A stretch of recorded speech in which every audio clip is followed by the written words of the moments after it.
Now, the COVID outbreak at the Kaiser in San Jose is growing more concerning tonight. A patient says she tested positive after visiting the Kaiser emergency room. 60 employees of the emergency department were infected back on Christmas Day after a coworker walked around in an inflatable costume. NBC Bay Area's Marianne Favro first broke this story about the outbreak. She joins us from San Jose with more from that patient.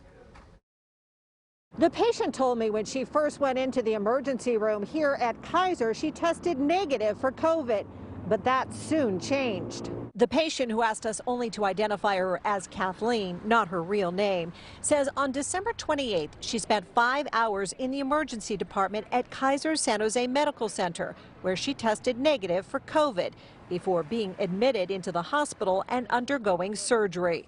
5 days later, she was shocked when staff asked her to get a second COVID test. Saturday, I get news from the staff that I have to retest for COVID because there was a minor exposure.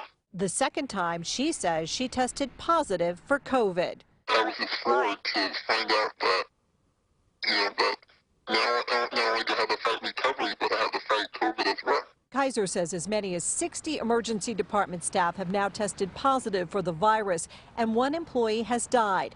Kaiser is still investigating the outbreak, but says it's likely the source of the exposure was this air-powered costume worn by an employee Christmas Day.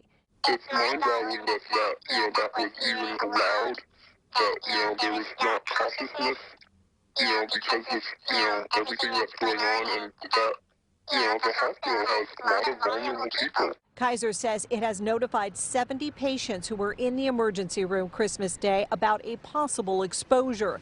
Kaiser says because of patient privacy, it is not disclosing if any patients tested positive.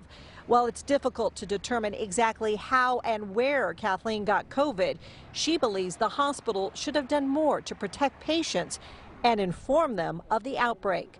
In San Jose, Marianne Favro, NBC Bay Area News.